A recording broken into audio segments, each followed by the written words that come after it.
Unity North, how are you? I'm going to invite you to set aside any preconceived notions about what's going to happen today. Are you good with that? Can you feel the energy when you came in today? All weekend long, Chantlanta has been here, filling this incredible building with heart and spirit and dance and drumming and chanting and all things holy and good. If you have been any part of it, raise your hand, and you know how good it's been. Make a little noise for the group and the team from Chantlanta. We have been so blessed. It took me 6-7 years to get Chantlanta here, and I hope it was as good for you as it was good for us. We're going to be explaining a lot of the chants that are going to be done throughout the course of the service. So this is Ian Basio, and Ian's going to tell you, what was the first chant that we just did? So that was a traditional Indian chant. So Ganesha is the aspect of consciousness that we call the remover of obstacles and the Lord of beginnings. So whenever we're beginning some kind of spiritual practice, it's really auspicious to connect with the Ganesha energy in order to disperse any sort of negative vibrations that might be getting in the way of you really receiving the greatest benefit. And it's just generally considered to be good luck. So you start off any endeavor with a little dose of luck. So Ganesha is often personified as a form that you may have seen many times. He has this kind of big round belly and an elephant's head. So let's do exactly that. Let's remove anything that would keep us from being fully present to the miracle of this now moment. Take a deep breath with me. And on the exhale, I invite you to close your outer eyes as you open your inner eyes, releasing that which would be in the way today, allowing ourselves to be fully present to the miracle of now, to the miracle of the people around you, to the miracle of the music, the vibrations, and all the good that is here present today. We say thank you, infinite presence, doing business as all creation. And we allow ourselves to be fully present to that one source, that one power, and that one light doing business as us. You are the light of the world. We are the light of the world. And let that light be so bright this day that the whole world is a bit of a brighter place as a result of what happens here today. For these truths, for these prayers, for these ideas, and 1,000 more, we say thank you, God. Thank you, God. Together, thank you, God. Aho and amen. I'm going to invite Shonali to introduce the next chant. And this is audience participation, by the way. This isn't just sit and listen. This is collective community coming together. Shonali. Thank you. Good morning. The next chant we will do is in honor of goddess Tara. And Tara is a goddess of compassion. And there are many different incarnations of these goddesses. Goddess of compassion shows up also as Kuan Yin, for example. But the energy specific to Tara, as I understand it, or as I perhaps love to associate with, is whereas Kuan Yin, let's say, is more protective, motherly, there's something very soft about a Kuan Yin energy, compassionate energy. Tara is more immediate. I always think of her as swooping in immediately at the experience of suffering around us. So there's a swiftness, there's a fierceness even to her presence. So I hope you'll join me in chanting. We chant her name, yes. May I just please. What we do here in this practice called kirtan is like a call and response chanting. So there's somebody who's the caller, and that person will sing the mantra and the melody, and then we all respond back to the caller by repeating whatever they've done. So Shonali and I are going to switch back and forth between who's going to be calling and who's going to be responding. So she'll call, and then you guys can sing along with me. And just do the best you can. Yeah. Put yourselves around these words and this language, and there's a vibration that unlocks, let's say. Actually, do you want to say it with me? Om Tare. Om Tare. Tu Tare. Tu Tare. Ture. Ture. Soha. Soha. Om Tare. Tu Tare. Ture. Soha. Om Tare. Tu Tare. Ture. Soha. Now you. Om Tare. Tu Tare. Ture. Soha. Om Tare. Tu Tare. Ture. Soha. Nice. Om Tare. Tu Tare. today so hot. Om Tare, Tutare, today so hot. Om Tare, Tutare, Ture Soha. Om Tare, Tutare, Ture Soha. Om Tare, Tutare, today so hot. Om Tare, Tutare, today so hot. Om Tare, Tutare, Ture Soha. Om Tare, Tutare, Ture Soha. Om Tare, Tutare, today so hot. Om Tare, Tutare, today so hot. Om Tare, Tutare, Ture Soha. Om Tare, Tutare, Ture Soha. Om Tare, Tutare, today so hot. Om Tare, Tutare, today so hot. Om Tare, Tutare, Ture Soha. Om Tare, Tutare, Ture Soha. Om Tare, Tutare, today so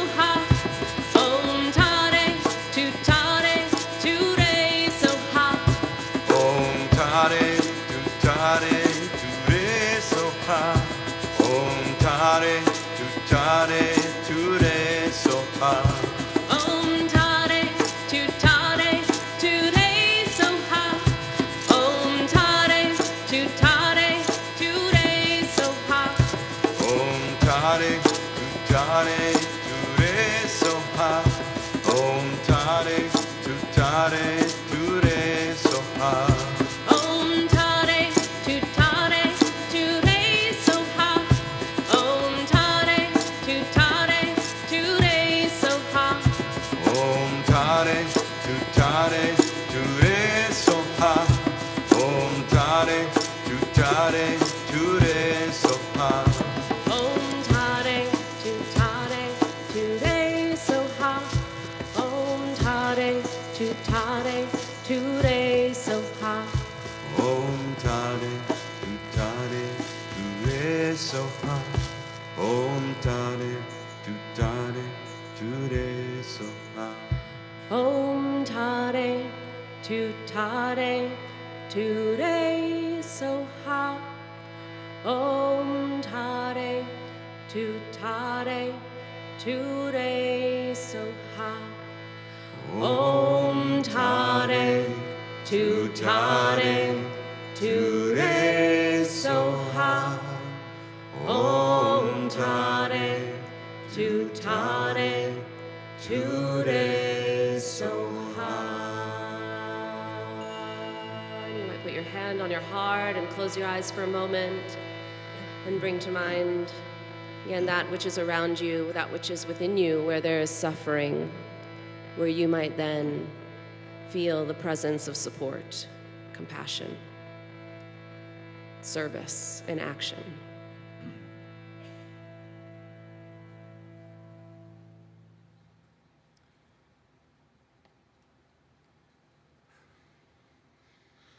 And as we know these truths for ourselves individually, we know it collectively as a gathering, a family, a community, and we know it for the whole world. I invite you to stand up, turn to your left or your right, and say Om Tare, Tutare, and to take the blessing and extend it to everybody around here today. Om Tare, Tutare. Play a little. Just play a little drums.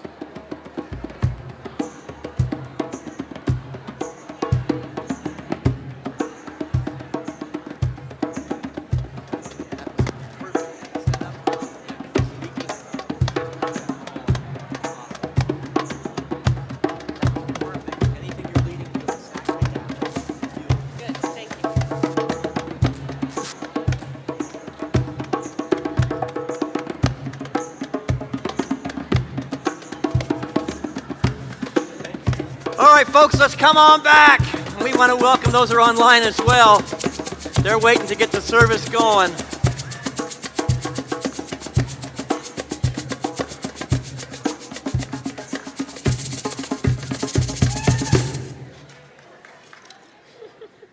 All right, my friends, good morning. How are we? I hear some goods, but I'm not sure I heard from everybody. How are we doing this morning? Wonderful. Oh, there we go. There we go. I thought there was some energy in the house. So if you are new to Unity North and you think this is our normal service, well, we don't really have a normal service, so welcome to Unity North. But it's a very special service. So hopefully you enjoy and come back and see what another not normal service is. Right now we have our welcome team coming up to the front with welcome packets, and their job is to welcome you, but all of our jobs are to love on you if this is your first time here. So when you get these packets, please note that there's a Let's Connect card in there. You can go tried and true with a pen and paper and fill it out, or you can scan in the QR code and connect with us virtually so you can know more about this amazing community that you're about to learn a little bit more about in just a second. So if this is your first Sunday, we would love for you to raise your hand so that we can have Chant Lanta and our spiritual messengers come sing you to sleep tonight when you are Okay, fine, I can't commit them to that. But if you will raise your hand, we will get you a welcome packet. So we love on you right now. If you will raise your hands high in the air if this is your first time. Thank you for choosing Unity North this morning. Thank you and welcome, welcome. If you'll keep your hand up until you get your welcome packet, our welcome team is ready to love on you as well. And downstairs after service in Holy Grounds, you can ask any of these people who have a tag on that say, how can I help? Because they mean it. And there's a table just for you if you are new or new-ish, so that you don't have to be alone because you are part of a family. You might be wondering who these wonderful spirits are centered all across the room. And they are prayer chaplains on duty today, holding sacred space for all of us, whether online or in person, and they are available for prayer, whether you need it because you are looking for the healing and the light, or whether you need it to celebrate something that's wonderful that has happened. They are here for you before and after service. So thank you, Michael, Amy, Jagrati, and Juanita. All right, you know what time it is, right? That's right, you passed. It's announcement time. Let's find out what's happening in this beautiful community. So happening today, happening in a few weeks. It works.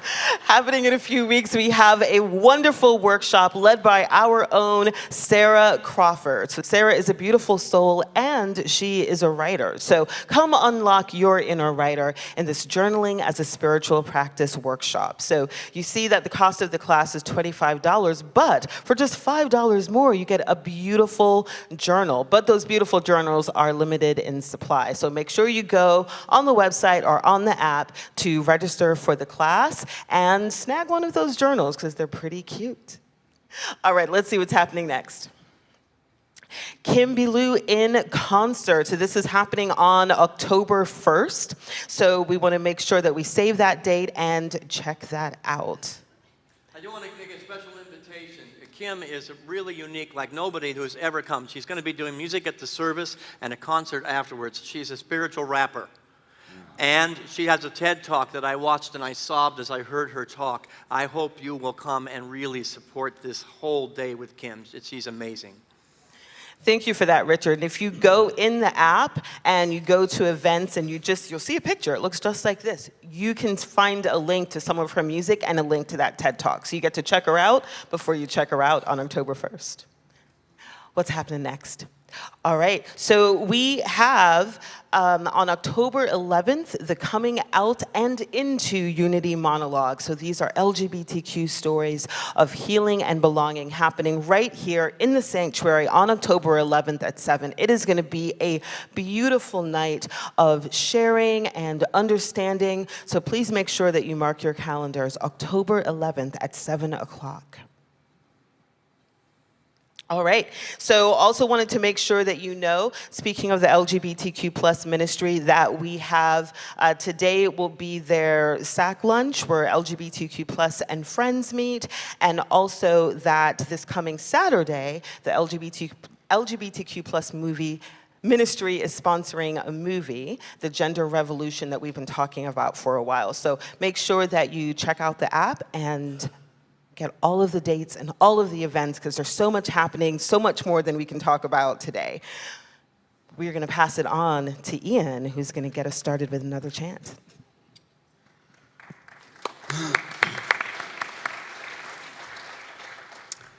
Okay, so this next chant that we'll do is going to connect into the energy of Shiva, or in Hindi, Shiva.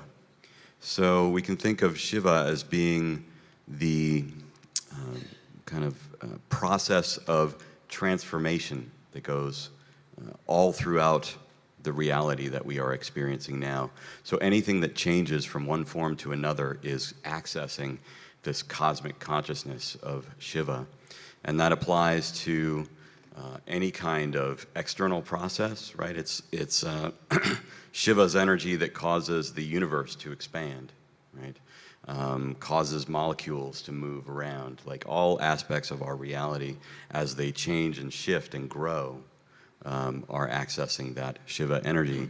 And then within us, Shiva helps our consciousness to expand and to grow in greater, to become greater and more complete versions of ourselves. That's why we call him Yogeshvara, the Lord of Yoga. Yoga is this process of transformation of your consciousness. So the mantras here, one of the most powerful Shiva mantras is the one on the top. Shivoham, it means I am Shiva. Because Shiva is that part inside of you that's transforming and growing. And then what we do in Kirtan a lot is we just say the names, right? We're always repeating the holy names over and over again. There's much power in the vibration of those names. So as we say different names for Shiva, Shiva, Shambho, Shankara, and Hara in this case, then we are connecting ourselves into that consciousness. Let's give it a try.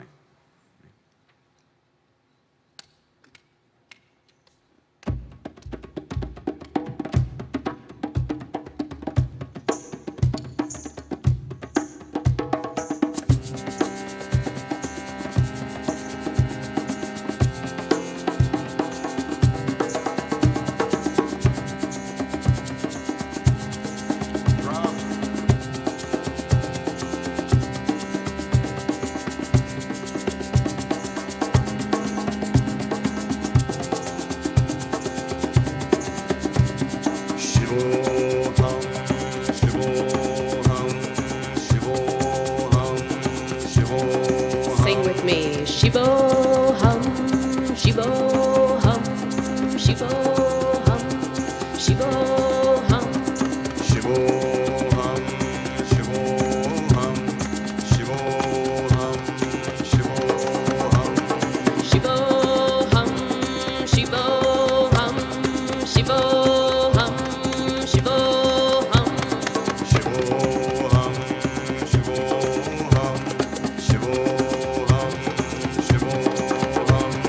Shivoham, Shivoham, Shivoham, Shivoham.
Beautiful.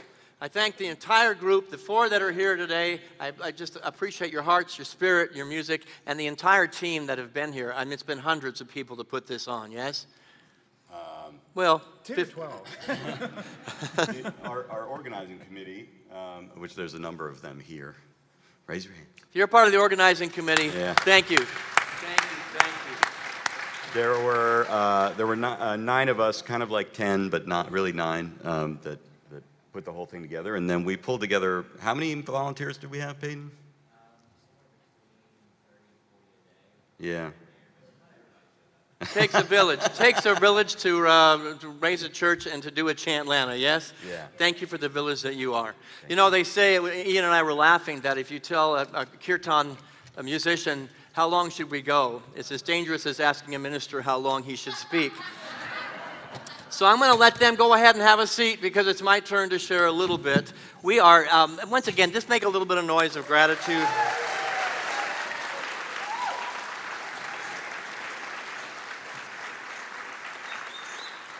And I promise you, if Flournoy brought that flute, he is going to play it. I can't wait for you to hear what he does with that flute later on here today. But, you know, we're in the middle of a series, and I want to really be consistent with what we've been talking about. I'm going to put a quote up there as the foundation of the house I want to build today.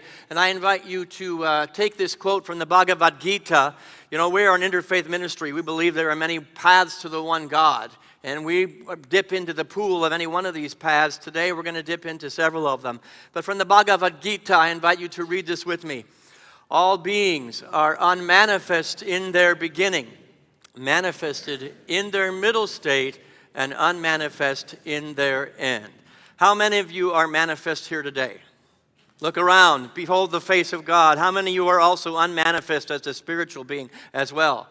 You are all of the above. Today is our second in the September series, based loosely on the yin-yang symbol known as Taijitu. Say that with me, Taijitu. In fact, we have a slide with the word up there. Do you have that next slide, Sebastian?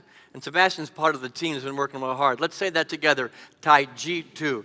This is the central symbol of Taoism, but it far exceeds Taoism. It was long here on the planet before Taoism. It's all about balance. It's all about the middle way. It's about harmony with nature, harmony with all of creation. How many of you feel like you're in harmony today with everybody in the room? The music helps us do that, doesn't it? It reminds us we belong to each other. The rhythm, the harmonies, the notes, the chanting remind us that we are in a great family, not just with the people gathered, but with all creation. It's all about apparent opposites. You know, we don't look alike. We don't think alike. We don't have the same notion of what God or the universe is or who we are as individuals, yet we come together, maybe sometimes as polar opposites, intricately woven together in an inseparable interdependence and unbreakable. We cannot break apart. We can believe that we are apart, that we are separate from each other, but we cannot be apart from each other. We were created as the one, and there's only one of us in the room today. God, life, love, light in its many forms with many faces, yet we still are one. It's an eternal and immortal contract between seeming polarities, seeming differences in partnership, which is the engine of motion, which is the engine of life, which is the engine of creation, vibration, and just plain being. Take a breath with me. Just plain being. Taijitu exists. The Tao exists right now as the one essence and the one power. The fourth principle of Taoism teaches us that these opposite energies, in fact, let's read it together, these opposite energies are not just in cooperation with each other, but one is produced from the other. We're not just coexisting and necessary parts. You are birthed from me, I am birthed from you, and we're all birthed from the one. In a great tapestry of that one energy being birthed, it is a necessary. You are necessary to my becoming. I am necessary to yours if you agree with me or if you don't agree with me. The reality is there's something of value that everybody in this room brings. And I have been birthed from the energy that birthed you, and you have been birthed from the energy that birthed me. So these polar opposites sometimes look like out of chaos comes order. Anybody ever experienced that? Eventually you'll get there. Those of you who are in chaos today, you'll get there. Out of chaos comes order, and out of order comes chaos. You can count on it. Things are going to change, they're going to shift, because we're on an evolutionary path of becoming a constant spiral upward, of being more of ourselves in the recognition that we belong to each other. Out of darkness comes light. Out of light comes darkness. It can be no other way. So the tide must come in, and the tide must go out. And in order for the tide to go out, it must come in. In order for the tide to come in, it must go out. It's the rhythm. Stan was playing some beautiful rhythms today.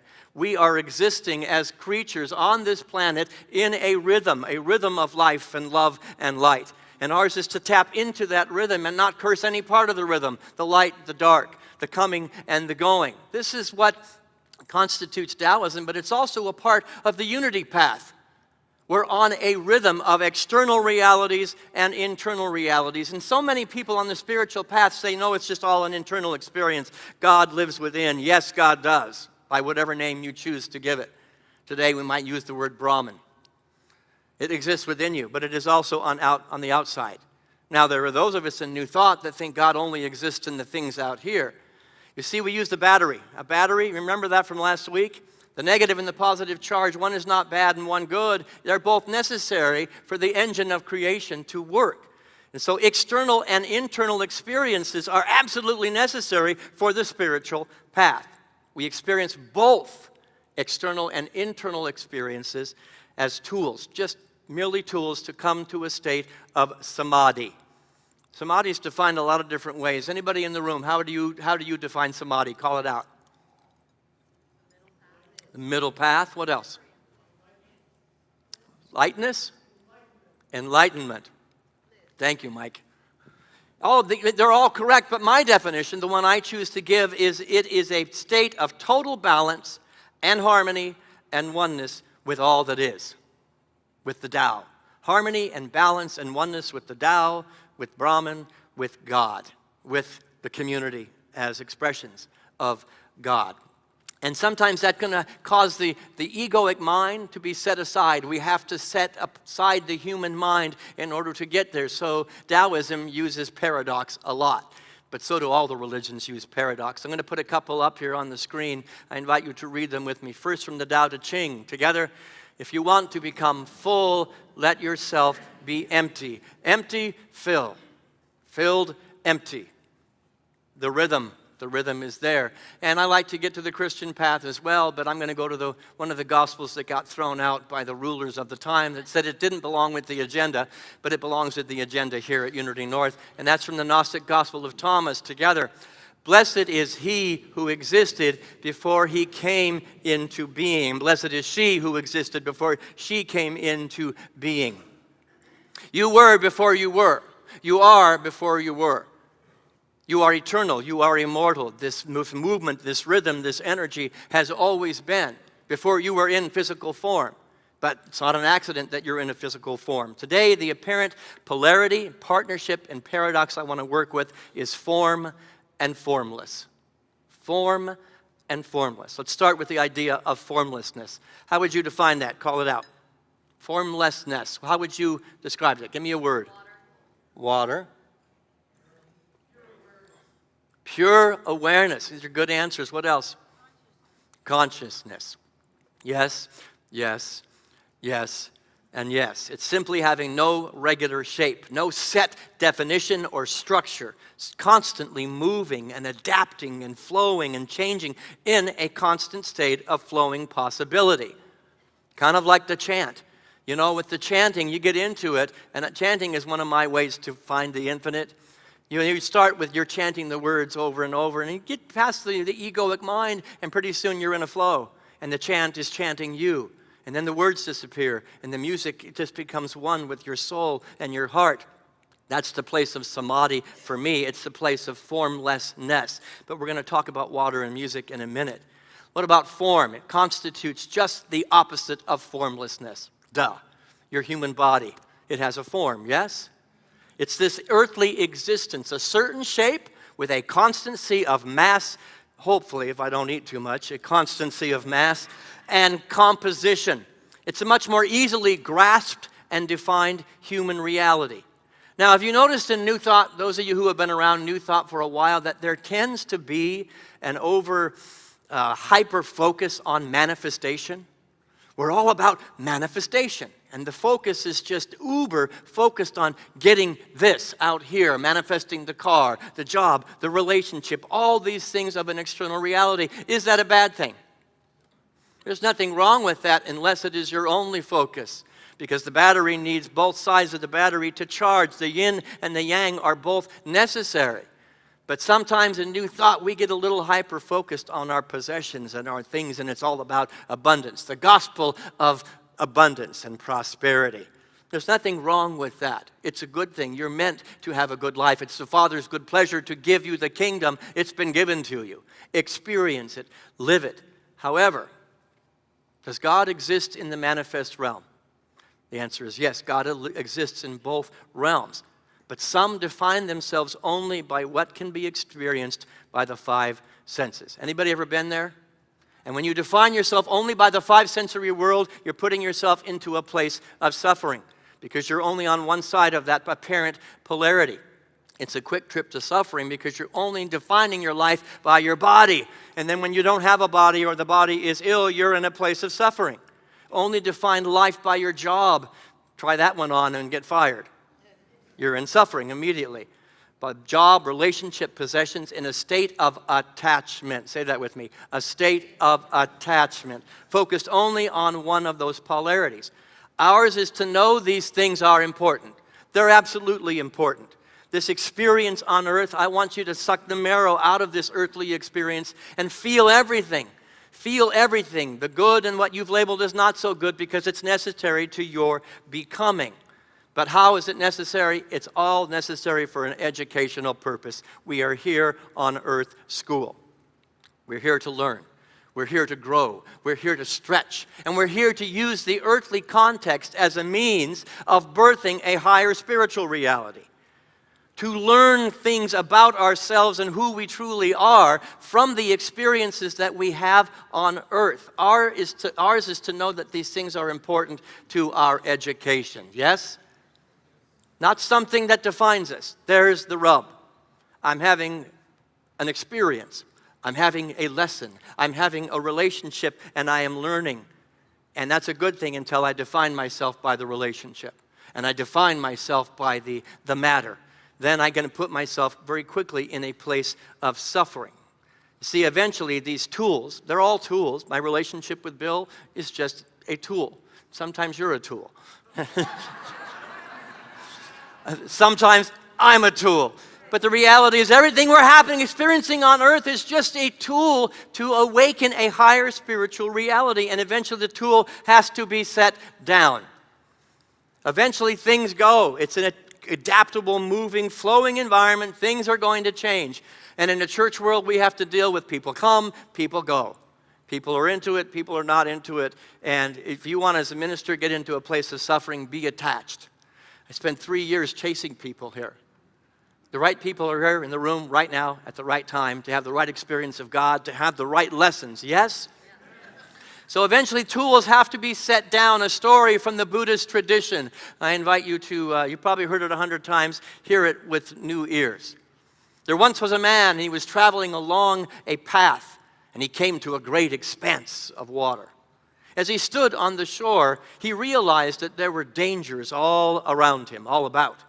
But the shore on the other side appeared safe. It appeared serene. So he looked for a boat or a bridge to get to the other side. Nope, it didn't show up. No boat, no bridge. And so with great effort, he gathered grass, and he gathered twigs and branches, and he began to construct a very simple raft. He paddled across the river on the raft to safety on the other shore, where he could continue his journey on dry land. Now the question that the Buddha asks is, now what would he do with this makeshift raft? What would he do with it? Would he drag it along with him? Would he carry it along with him? Or would he leave it behind? The Buddha clearly answered, he would leave it. He would leave it behind. Adding that the Dharma, which is the teaching, the Dharma is like a raft. It is useful for crossing over, but not for holding on to. Religion is a raft. Unity, even in of itself, is a religious form that is a raft. How many of you would say that the religion of your childhood got you to an awareness of a spiritual reality, and then eventually you had to take that raft and put it down? Probably all of us. If we're on an evolving, growing path, God didn't quit speaking to humanity 2,000 years ago, 10,000 years ago. The infinite universe is speaking and flowing and moving. The raft is there to get us to a higher spiritual reality and a higher vibration. Eventually, we need to set it down. A necessary form of thought and belief that gets us across the river, but eventually it can and does become a hindrance and must be released. Blasphemy, yes, I am a blasphemer today. I am telling you that you need to think and feel and know God beyond the religion of your youth and the religion of this bear, to have you have a direct experience with the infinite. But both are necessary.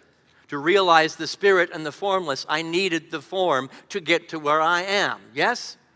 Now, how about the other side of the coin? Has anybody ever experienced anybody who was so spiritual they were of no earthly good? Oh, I've met those people. They know more than I'll ever know about the infinite, and they're doing nothing to make the world a better place. You're not in a body by accident. You know, I say all the time around here, service is the highest form of knowing God. If you're not in service to somebody else or something else or an idea or a charity, one thing I love about Chantlana, they're doing all this work to support a charity that I'm going to ask Ian to tell you about. They're in service to something greater than themselves. We as a community, the fifth unity principle is the truth I know, is the truth that I demonstrate. You're not in a body by accident. You didn't get this form by accident. Use it to serve humanity. Use it to make the world a brighter, more loving place. Yes? We're not in an earth suit by accident. It's a divine educational appointment, and your greatest education and learning is going to be using everything you have, everything you are, for a greater purpose than yourself. The physical and the formed universe is an important, very important vehicle to gain insight, information, and lessons about the formless. We learn about spirit through earthly experience. Now, next week's talk is going to carry it a step further, because eventually the concepts of form and formless both need to be set down. They're keeping you anchored to your head, and eventually they're going to have to be set down. Next week we'll talk about nothing and everything. I'm still trying to get my head around it. You know, I like to use the analogy of music. We had this incredible music, and there's a lot more to come. Music has a structure. As a musician, most of my life, music has a structure. I didn't quite like it so much growing up, learning the scales, learning the chords, learning the theory, learning all that behind it. It's a form that creates a framework that is necessary for my highest version of experiencing music. A framework by which musicians can relate to the vibration of what? The framework is there. Maybe the musicians in the room. How many musicians do we have in the room? Music has a structure and a form that creates a framework by which musicians can relate to the vibration of what? Sound? All music is vibration. So it's the music itself. I'm having a relationship. The structure gives me a box to hold on to experience the vibration of the music. What about the instrument? Let me tell you, I've seen some of the best musicians in the world. There was this classical guitar player, I cannot think of his name, and he would come up, he looked like Hulk Hogan. He was a big, burly guy, and he had this long white hair on both sides, and he was an incredible musician, and he would sit down to play this classical guitar, and he'd go like this.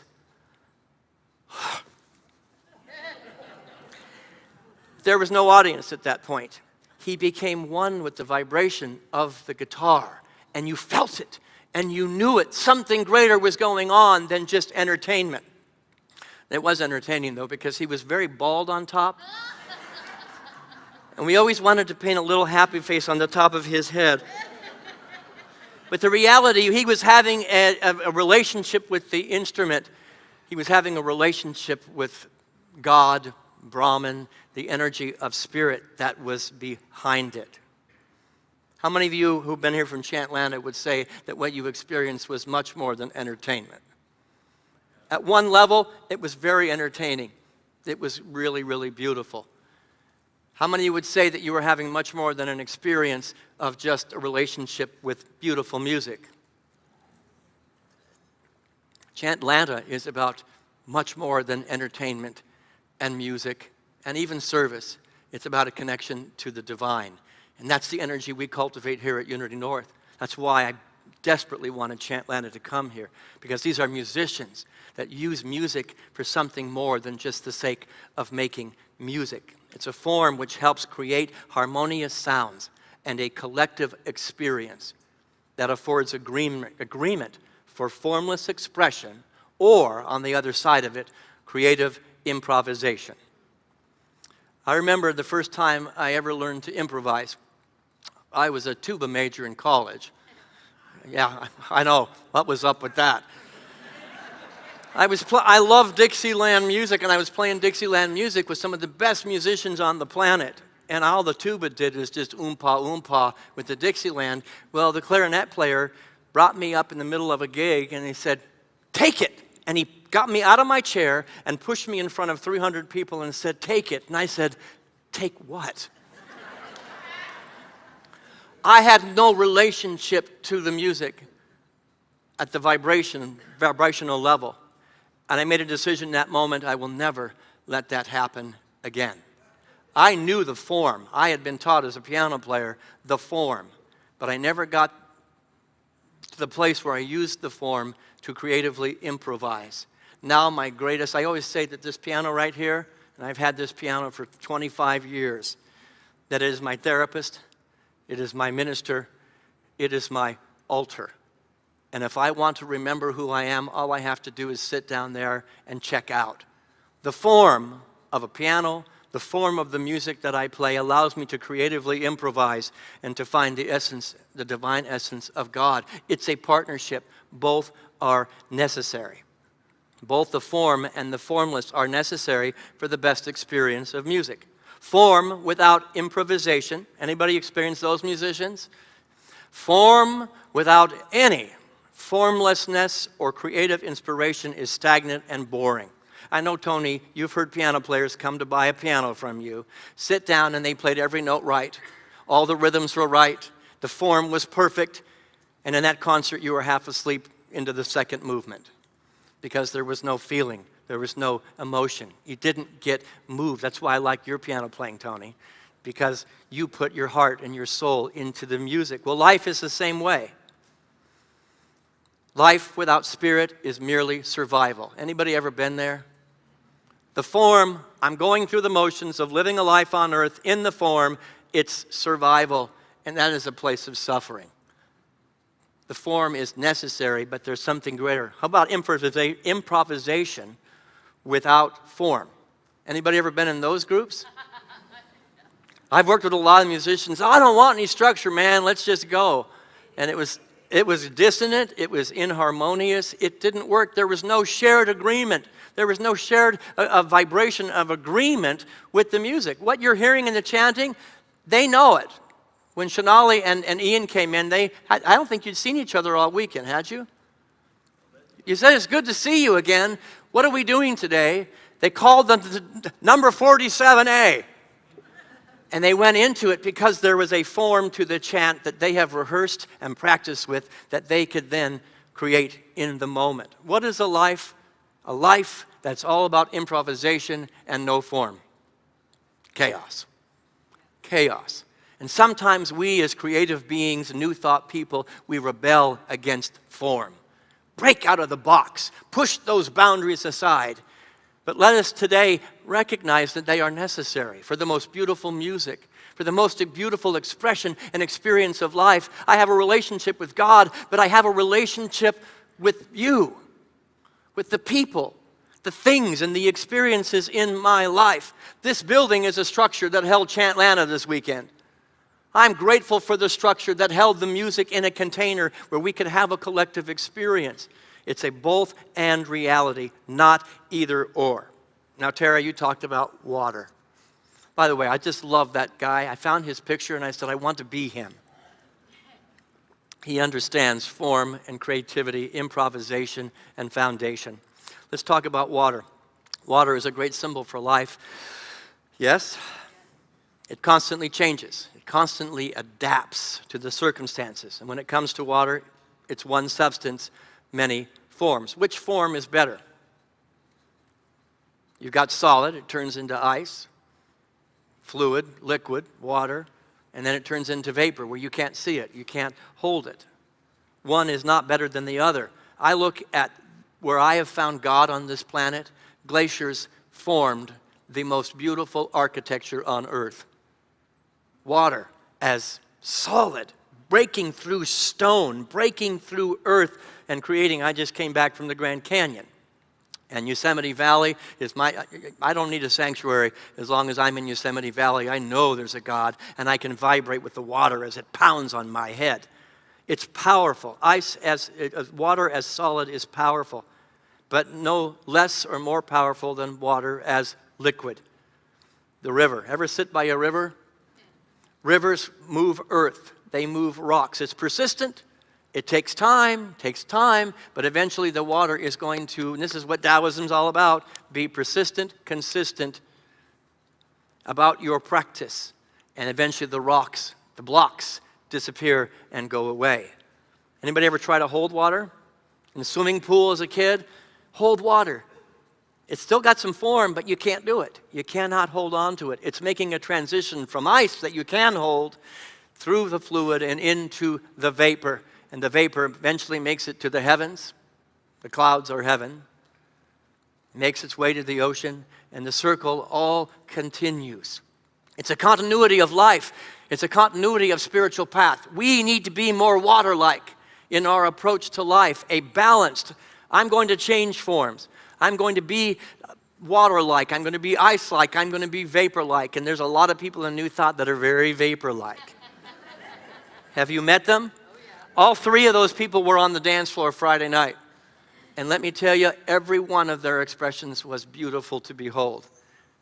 I'm not much of a dancer, but I was dancing at home. I was watching, dancing at home looking like a block of ice.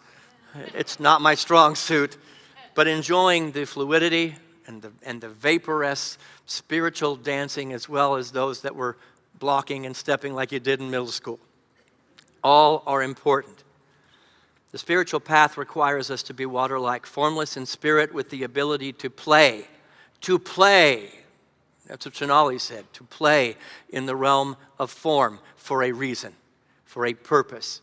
Education, relationship, play, and learning. You see, the formless contextualizes our earthly experience. We are spiritual beings having a human experience, and we're also human beings having a spiritual experience. And sometimes you're just going to be a human being having a very human experience. You been there? And sometimes, as a vapor, you're a spiritual being having a spiritual experience, and it's all good. It's all holy. It's all sacred, and it's all welcome here. How many Star Trek fans do we have in the room? I was never much of a Trekkie at all, but as I prepared for this talk, I came across a scene from Star Trek Deep Space Nine, between a character, I'm sure you all the Trekkies in the room know a character named Odo. And he's having a conversation with a female character, and it's usually the female characters that are the brightest in the room, both in the ethereal realm and on the earthly realm, but that's a topic for another Sunday. They're having a conversation. Both of them are changelings. Changelings. What does that mean? They are creatures with the ability to shift into anything they desire. When I sent the PowerPoint for this week, Sebastian, who never really comments, he gets them. He's the one running the slides up there. He said, "Oh my gosh, you're doing something from Star Trek." I said he must recognize it because Sebastian is one of the best changelings I know on the planet. I think his middle name is Odo. He can fit into any environment in such a way that the people he's with feel a little bit more loving, a little bit more connected. And so I honor the Odo within you, Sebastian, the changeling within you. They both come from the planet. Do you remember the name of the planet? The Link. The Link. I didn't know this. Maybe, I hope I'm right, and all the Star Trek people are going to correct me afterwards. I found that really interesting. The link, the middle way between the ethereal and the form, the formless and the earthly experience, there is a link, and that's the planet that the changelings come from. Odo has made a decision to live and work with humans. The decision that each and every one of you has made. I'm going to be on earth, and I'm going to incarnate in a formed body, and I'm going to have relationships with people that I would call tools, and that would call me tools. To create a human identity. Now he's struggling with that human identity with a little bit of resentment. He struggles to form that identity, and the female changeling questions him and says about his identity, when you return to the link, what will become of the entity that I'm talking to right now? The drop becomes the ocean. The formed becomes formless. And if you choose to take solid form again, the ocean becomes a drop. Formed, formless. It is a yin and a yang. It is a flow of changeling water, spiritual energy. Let's say that together. The drop becomes the ocean becomes a drop. And eventually you get to the place, how many drops do we have in the room today? Your hand should be up. Unless you're planning to ascend right in this moment. We'll get more people to come to Unity North if in the newspaper tomorrow it says, 6 people ascended. And how many people are the ocean today, are living as the ocean today? Everybody's hand should be up. It is a both and reality. It is both necessary. I am part of the formed world, and it's beautiful. I am part of the formless world, the ocean of godly existence, and it is also beautiful. And somehow they meet, and something beautiful happens. Music happens. Water happens. I'm going to invite the musicians to come back up. Behind everything is formless substance, that which is standing underneath all creation. Some call it God, some call it Brahman, some people call it Stanholt. He's got the bells on. It matters less. It matters a heck of a lot less what we call it, and more that we have an awareness that as we go about the job of being an earth student on a spiritual path, it's all one big playground. The Hindus would call it Leela. Say that with me. Leela, God's playground. And in this playground, we have tools of thought, experience, relationship, religion, and matter. But let us never identify ourselves only with those things, but just contextualize them as tools. They are not what we are. They never have been, and they never will be. Once the raft gets us to where we want to go, we set it down. I'm going to end with a final quote from Sri Ramakrishna, and then we're going to have some more music as our meditation. I invite you to say it with me. One can rightly speak of God only after one has seen him. He who has seen God knows truly that God has form and that he is formless as well. Further, he is beyond both form and formless. Somehow, I'm going to get to nothing and everything next week in our series of yin and yang, of Taijitu, of a both and reality. In the meantime, let beautiful music be formed as you, in partnership with family and community. Let water have its way, because you're 90% water. That's what you are. Live in your birthright as water. Be a changeling, and know that we are both spiritual beings having a human experience, and human beings having a spiritual experience, and it's all called God. We're going to go into meditation. I'm going to invite the Chantlana group to take us into a time of reflection and peace as the lights come down.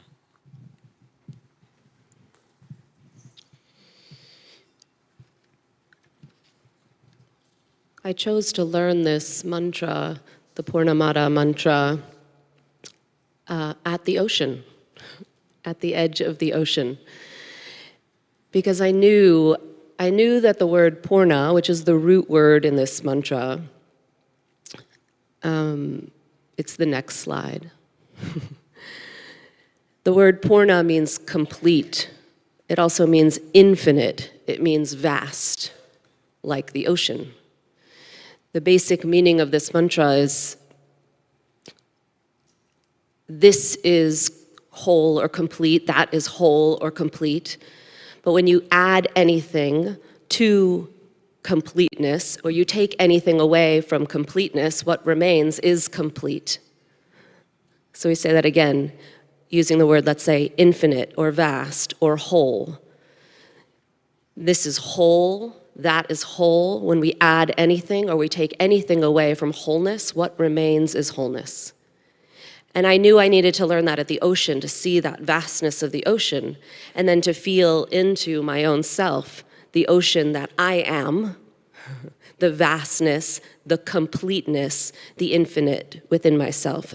And so we chant this mantra to open ourselves to that wholeness, that completeness.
offering, I did want to have Ian come up and just answer a couple of quick questions.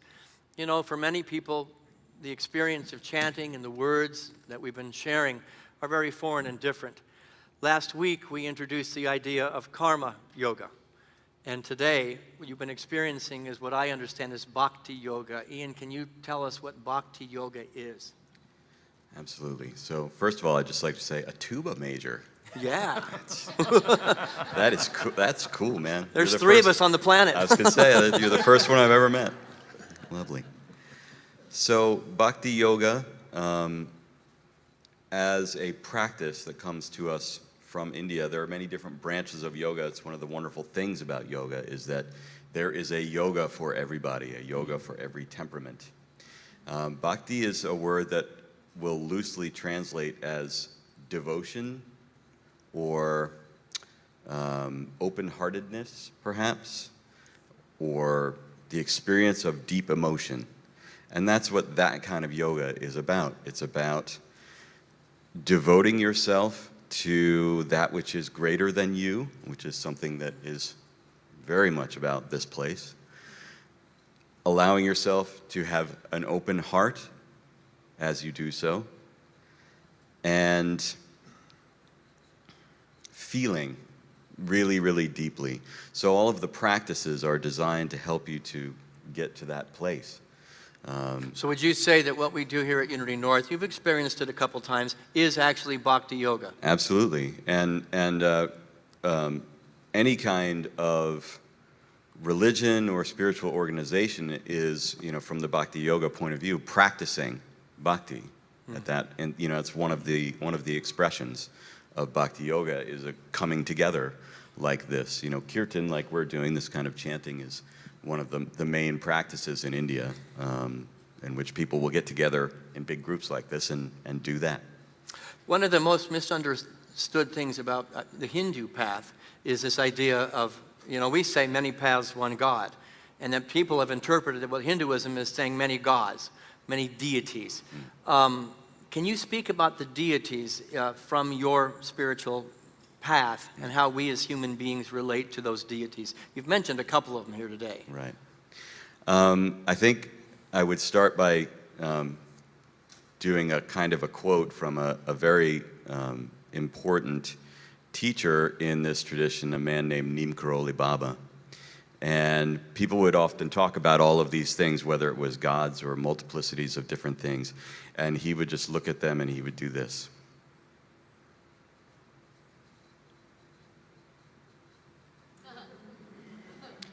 All one. Everything is one. But one of the tricks about it is that the unity that is our true nature is infinite in its scale, yet we, existing in our earthly forms, our earth suits, I love that, are existing in a finite world of three-dimensional space and linear time and all of the other kinds of limitations that we put on ourselves. So for us to experience something that is infinite is very difficult, right? Because it's completely outside of our experience. In Buddhism, they will often talk about what unity consciousness isn't, rather than what it is, because trying to say what it is very, it's almost impossible, because words and images and all of these other things that we use to communicate are finite things, and therefore not useful for describing infinity. So all of the gods then, the gods, the goddesses, the various different spiritual beings that occur in Indian spiritual practice are all sort of like little slices of infinity that we use to be able to connect. It gives us something to connect into unity consciousness. And the more that you connect into that piece, whichever piece it is that is most suited for your temperament, the bigger and bigger that piece grows, until eventually it becomes everything. So while there may be many, it's a very classic kind of a thing. Each of those gods is a path up the mountain, and each one of them leads to the same place. In the Baha'i tradition, I always love it that they have all their temples, they have several doors. choose the door to get into the center. It's the path. Choose the path that works for you, but it's all going to the same destination and place. Real quick before we conclude is chanting. You know, for some, it's like, no, I want 10,000 words. Pop music is all about how many lyrics can I cram into a phrase, where the chanting is just the same phrase over and over and over. What is the purpose of the mantra? How does it work, and what does it do for us? Well, the mantra as a bhakti yoga practice is something that has proven over time to be useful in attaining all of those three things that we discussed earlier. It helps you enter into a state of devotion. It helps to open your heart, and it helps you to feel deeply. And if it's doing those things, then it's a good bhakti yoga practice. Mantra, in a Sanskrit point of view, is something I think that you were really touching on with this idea of sound vibration. In the Sanskrit language, the sound vibrations are very specifically worked out to create particular changes in energy for your experience, transforming your experience of reality in the various ways that we talked about with each of the mantras. So why do we repeat? We repeat it over and over and over again. I think it was a relatively well-known kirtan singer named Krishan Das who said, you really only have to say the mantra perfectly one time in order to become enlightened, right? But it's very, very hard to say it perfectly, so we practice over and over and over and over again until finally we say it right. That's beautiful. Part of the earthly existence is just repeated processes until we get to that place where we do ascend. Enlightenment happens. Anybody get there today? I would like anybody who was involved with Chantlana at the production of the weekend and bringing the energy to just stand, that we can acknowledge you for all the good that you brought into this environment.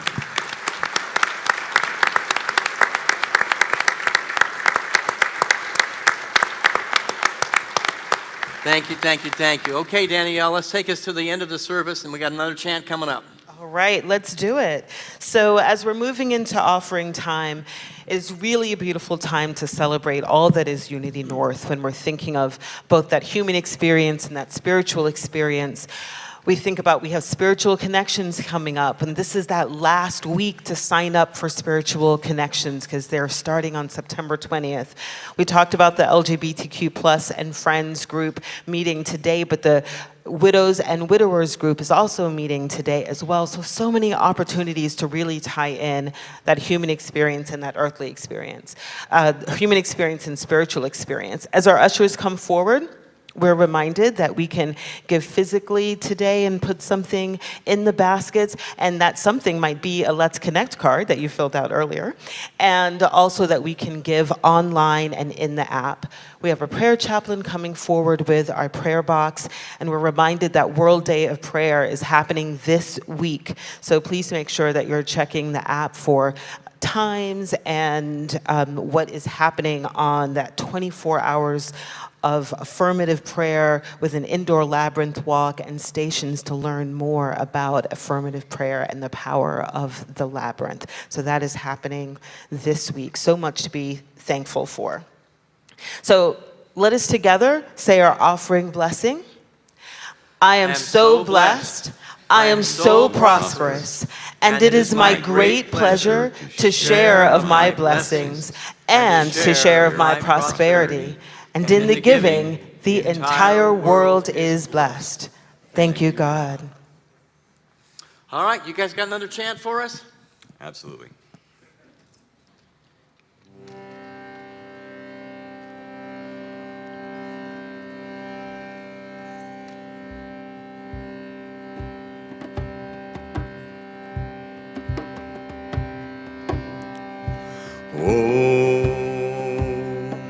Shanti, Shanti, Shanti.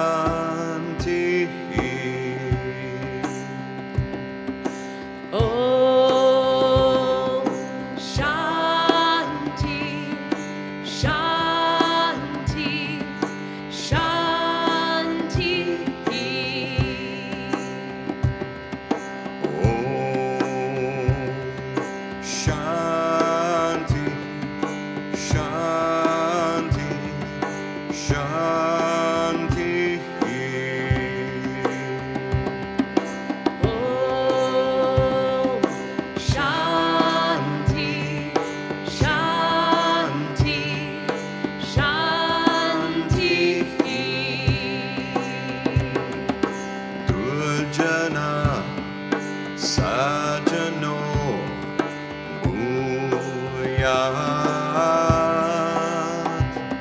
Sajana Shanti Apnuyat Shanto Muchyeta Bandebhyo Muktash Chanya Vimochaye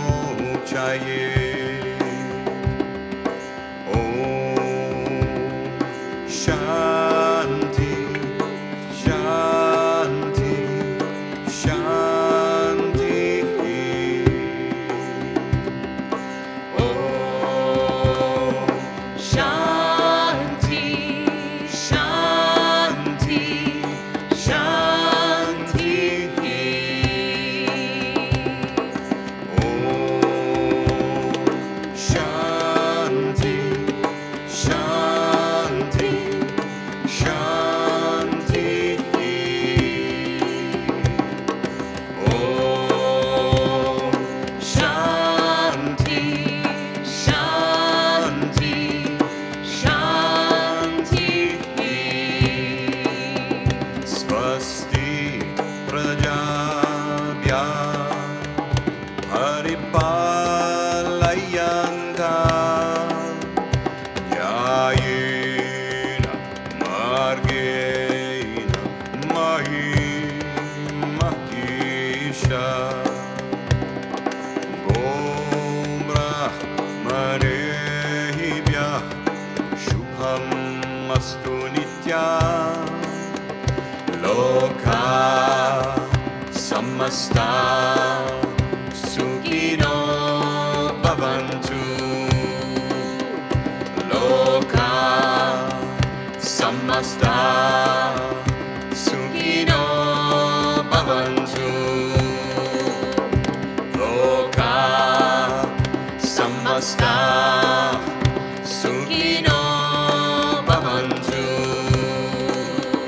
Loka Samasta Sukhino Bhavantu Loka Samasta Sukhino Bhavantu Loka Samasta Sukhino Bhavantu Loka Samasta Sukhino Bhavantu Loka Samasta Sukhino Bhavantu Loka Samasta Sukhino Bhavantu Loka Samasta Sukhino Bhavantu Loka Samasta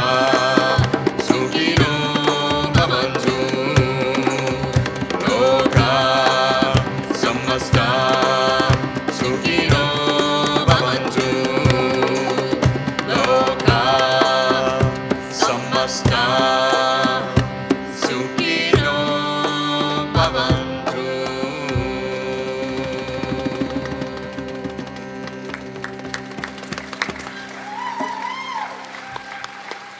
Tell us quickly what we were singing. So Shanti means peace. So that's just vibrating and sending out into the world the basic energy of peace itself, which is always good. And then finally, this last piece that we sung here, Loka Samasta Sukhino Bhavantu, literally just means may everyone, everywhere be happy.